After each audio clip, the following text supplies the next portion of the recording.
ક્યાંક ને ક્યાંક એસટી કેટેગરીનું સર્ટિફિકેટના આધારે આ પરિવારે નોકરીઓ મેળવી છે.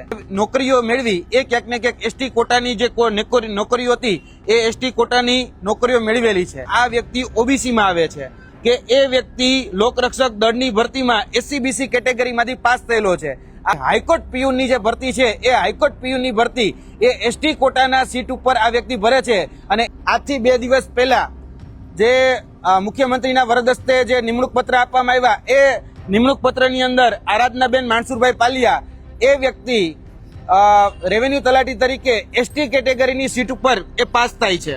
વડીલો જે છે એ ઓબીસીમાં છે અને દીકરા દીકરીઓ છે એ એસટીમાં છે. આવું કઈ રીતે બને? એટલે અમને શંકા છે. આની ઉપર તપાસ થવી જોઈએ કે એસટી નું આ સર્ટિફિકેટ સાચું છે કે ખોટું. તપાસ કરવાની જવાબદારી એ વિશ્લેષણ સમિતિની એસટી કહી શકે કે આપણું બિરસા મુંડા કચેરી છે એમની છે. કરીને મુખ્યમંત્રી હતા એની પણ આંખમાં ધૂળ નાખવામાં આવી છે. કારણ કે મુખ્યમંત્રીના વરદ હસ્તે આ નિમણૂક પત્ર આજથી 2 દિવસ પહેલા રેવન્યુ તલાટીના મુખ્યમંત્રીના હસ્તે હમણાં જ ગાંધીનગર ખાતેથી જયારે નિમણૂક પત્ર આપવામાં આવ્યા ત્યારે જ આ આરાધનાબેનને છે નિમણૂક પત્ર આપવામાં આવ્યો છે.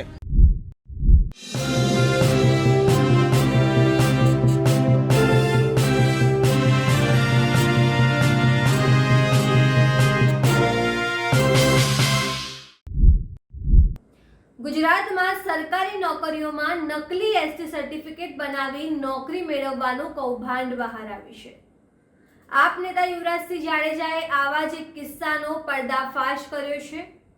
યુવરાજસિંહે વધુમાં કહ્યું કે 2 દિવસ પહેલા આપણા મુખ્યમંત્રી ભૂપેન્દ્રભાઈ પટેલે આવી જ રીતે નકલી એસટી સર્ટિફિકેટ બનાવી નોકરી મેળવનાર મહિલા ઉમેદવારને નિમણૂક પત્ર એનાયત કર્યું છે. નમસ્કાર, હું છું ચંદ્રિકા પુત્ર નિરાલી મહેરિયા. તો આવો જોઈએ શું છે સમગ્ર મામલો. ક્યાંક ઠોકરો ખાતો રહી જાય છે પણ ખોટો વ્યક્તિ જે છે એ ક્યાંક ને ક્યાંક પોતાની વગનો ઉપયોગ કરી અને નોકરીમાં લાગી જાય છે. આવો જ એક શંકાસ્પદ કિસ્સો એ અમારી સામે આવ્યો છે.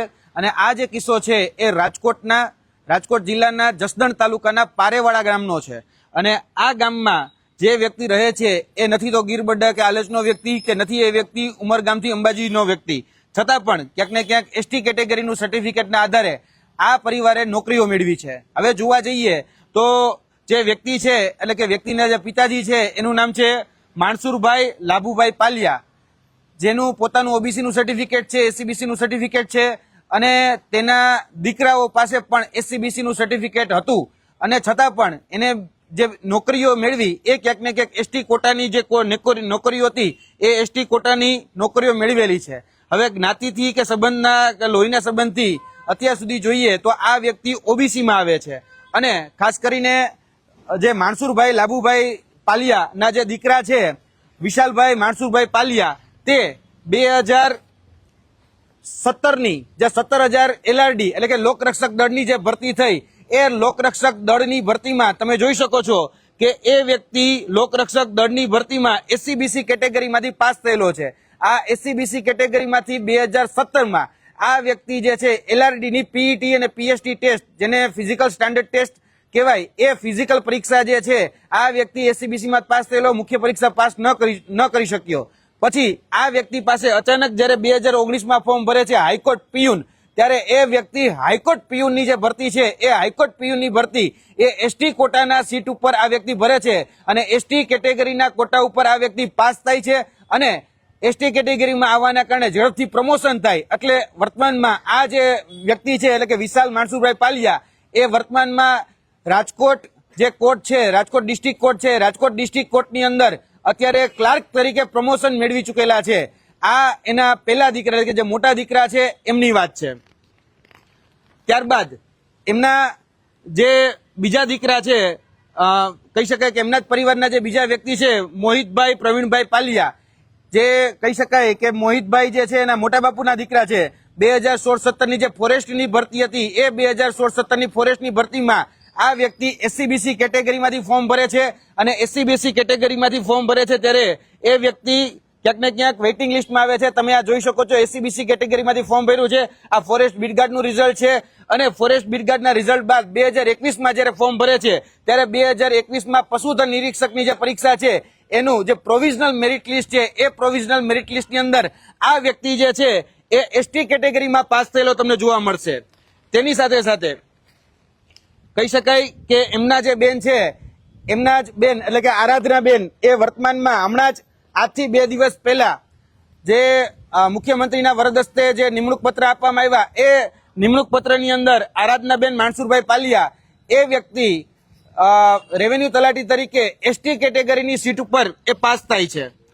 ત્યારબાદ જે અભયભાઈ અરવિંદભાઈ પાલિયા જે છે એમના મોટા બાપુના દીકરા છે અને એમના કાકાના દીકરા છે. અને આ જે વ્યક્તિ છે એ વ્યક્તિ પણ ક્યાંક ને ક્યાંક હમણાં જ લેવાયેલી જે પરીક્ષાઓ છે એ પરીક્ષાઓમાં અમદાવાદ મ્યુનિસિપલ કોર્પોરેશનની અંદર જે નવગણભાઈ રેવાભાઈ સરસૈયા જે ભરતીમાં એસટીનું ખોટું સર્ટિફિકેટ લાવી અને નોકરીએ લાગેલા, એ જ ભરતીની અંદર તમે જોઈ શકો છો 7મા ક્રમે અભયભાઈ અરવિંદભાઈ પાલિયા જે છે એ વ્યક્તિ એસટી કેટેગરીના સર્ટિફિકેટ ઉપર અમદાવાદ મ્યુનિસિપલ કોર્પોરેશનની અંદર જુનિયર ક્લાર્ક બને છે. હવે જોવા જેવી વાત એ છે કે એમના પૂજ્ય પિતાશ્રી જે છે એમની પાસે ઓબીસી નું સર્ટિફિકેટ છે. આ જે ઉમેદવારો જે છે એમાં વિશાલભાઈ માનસુરભાઈ પાલિયા તેમની પાસે જે છે એની પાસે પણ એસસીબીસી નું સર્ટિફિકેટ છે, તેમની પાસે પણ નોન ક્રિમિનલનો દાખલો પણ છે. 2017-2018 સુધી આ જે વ્યક્તિ છે એ વ્યક્તિ ઓબીસીમાં જ ફોર્મ ભરતા હતા.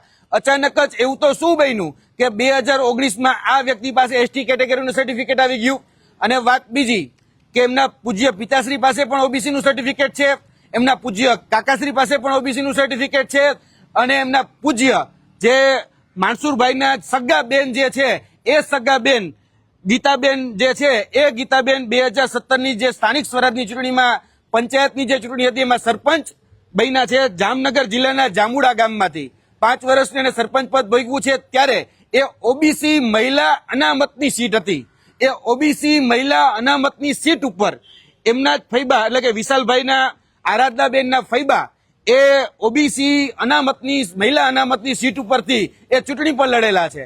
હવે આવું તો કઈ રીતે બને કે એક વ્યક્તિ જે છે એના વડીલો જે છે એ ઓબીસીમાં છે અને દીકરા દીકરીઓ છે એ એસટીમાં છે? આવું કઈ રીતે બને? એટલે અમને શંકા છે, આની ઉપર તપાસ થવી જોઈએ.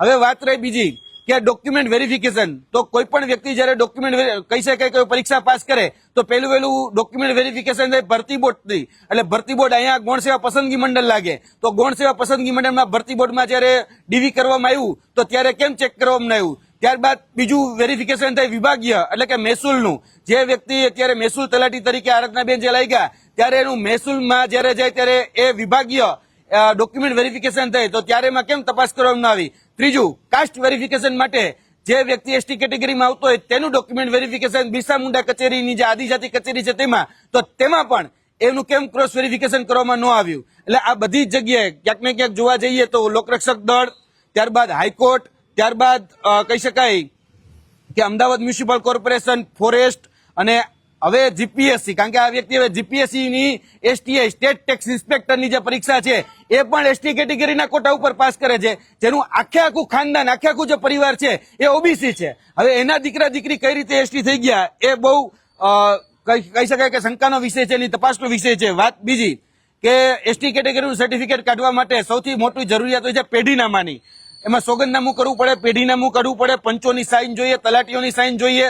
ક્યાંક ને ક્યાંક અમને શંકા છે કે એમનું જે પેઢીનામું જે છે જે રજૂ કરવામાં આવ્યું છે ક્યાંક ને ક્યાંક ગીરબડ્ડાના હાલતના કોઈ કહી શકાય કે ભરતા નામવાળા વ્યક્તિથી જોઈન્ટ કરી દેવામાં આવ્યું હોય. એટલે કે ભાઈ વિશાલભાઈ માનસુરભાઈના પપ્પા, એના દાદા કે એના પરદાદા કોઈ એવો વ્યક્તિ કદાચ ગીરમાં રહેતો એની નામ જોડી અને કદાચ એનું એસટી કેટેગરીનું સર્ટિફિકેટ કાઢવામાં આવ્યું હોય. પરંતુ પ્રશ્ન એ થાય કે ભાઈ 2019માં જ કેમ કાઢવામાં આવ્યું? 2005માં સરકારે છૂટ આપેલી, 2010માં સરકારે છૂટ આપેલી, ત્યારે નરેન્દ્ર મોદી સાહેબ મુખ્યમંત્રી હતા.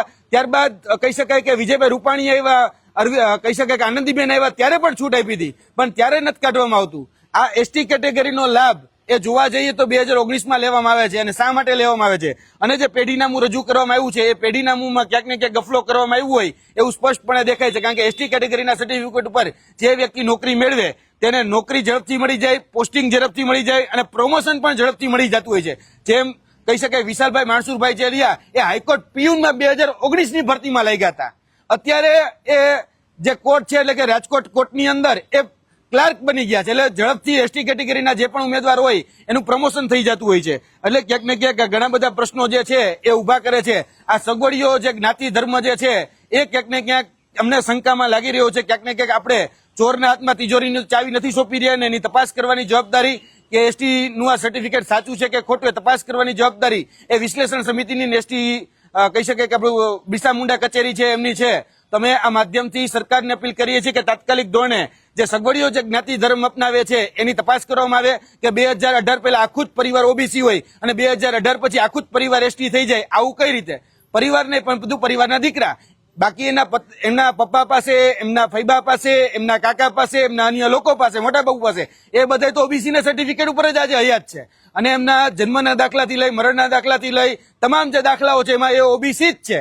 તો આ વ્યક્તિઓ એસટી કઈ રીતે થયા એ તપાસનો વિષય છે અને ખાસ કરીને આ તપાસ જે તે સંલગ્ન કર્મચારીઓ અધિકારીઓ કરે એ અમે આ માધ્યમથી માંગણી કરીએ છીએ, કારણ કે સંબંધો બધા જ ઓબીસી સાથે થયા છે, નોકરી એસટીમાં મેળવેલી છે, એટલે ક્યાંક ને ક્યાંક આ ઘણું બધું શંકામાં છે. આ બધા જ પુરાવા જે છે અમે બિરસા મુંડા કચેરીને આજે જ અમે આપવાના છીએ અને આની ઉપર યોગ્ય તપાસની માંગણી પણ અમે આ પ્રેસ કોન્ફરન્સના માધ્યમથી અને લેખિતમાં અમે ત્યાં કરવાના છીએ. જી, આપના પ્રશ્ન.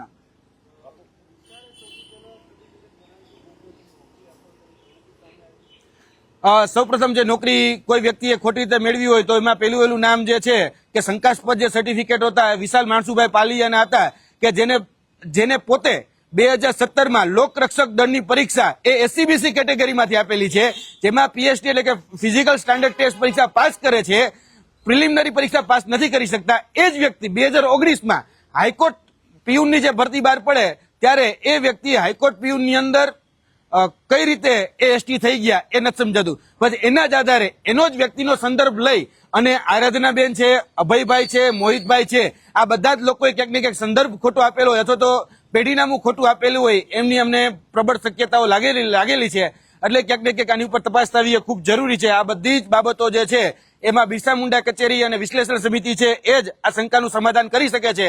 બાકી અત્યાર સુધી ફોરેસ્ટ વિભાગ હતો, મહેસૂલ વિભાગ હતો, કોર્પોરેશન હતો, ગૃહ વિભાગ હતો અને ખાસ કરીને મુખ્યમંત્રી હતા, એની પણ આંખમાં ધૂળ નાખવામાં આવી છે. કારણ કે મુખ્યમંત્રીના વરદ હસ્તે આ નિમણૂક પત્ર આજથી 2 દિવસ પહેલા રેવન્યુ તલાટીના મુખ્યમંત્રીના હસ્તે હમણાં જ ગાંધીનગર ખાતેથી જયારે નિમણૂક પત્ર આપવામાં આવ્યા ત્યારે જ આ આરાધનાબેનને છે નિમણૂક પત્ર આપવામાં આવ્યો છે. એટલે ક્યાંક ને ક્યાંક આ બધા જ વિભાગોની સાથે છેતરપિંડી થઈ એવું અમે સ્પષ્ટપણે માનીએ છીએ.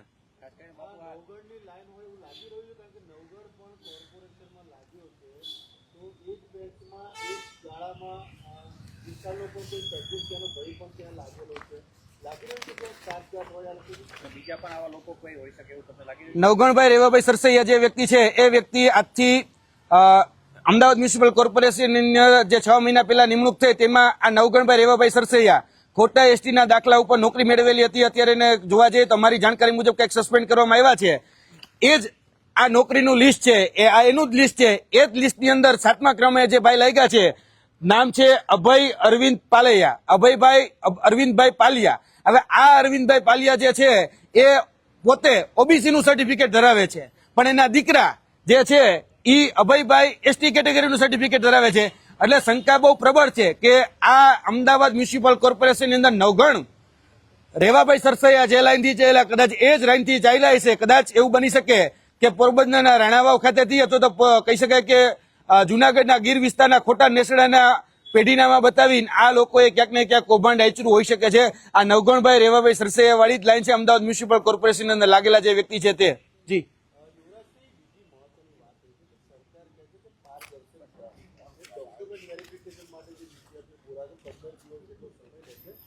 ટેકનિકલ એનાલિસિસના આધારે આખી આ સર્ટિફિકેટની ચકાસણી થાય છે. લાગી રહ્યું કે સરકારનું પણ કંઈક કાચું કપાઈ રહ્યું છે આ મામલે? સરકારના અલગ અલગ વિભાગો જે છે એ બધા પ્રમાણપત્ર ઇસ્યુ કરતા હોય છે. ખાસ કરીને જે તપાસ કરવાની જે કમિટી છે, વિશ્લેષણ કમિટી છે, હમણાં જ કોર્ટના ચુકાદાને આધીન જે વિશ્લેષણ સમિતિની રચના કરવામાં આવી છે અને જે વિજિલન્સની રચના કરવામાં આવી છે આ બધી તપાસ કરતી હોય છે. પરંતુ આંખમાં ધૂળ નાખવાનું કામ એ રીતે થાય છે કે સ્થાનિક જે તલાટી હોય, સ્થાનિક જે નાયબ મામલતદાર હોય એમને પૈસા દઈને કે વહીવટ કરીને આ પ્રકારના જે સર્ટિફિકેટો છે, હવે હું મૂળ ગોંડલનો વતની છું, હવે હું એવું બતાડું કે ભાઈ મારા પૂર્વજો જે છે એ ગીરમાં રહેતા હતા અને એનો 1960 પહેલાનો કોઈ ઉતારો લઈ આવું એટલે એ ઉતારાને આધીન એટલે તો એ પેઢીનામાને આધીન મને એવું ગણી લેવામાં આવે કે ભાઈ મને એસટી કેટેગરીનું સર્ટિફિકેટ મળવા પાત્ર છે.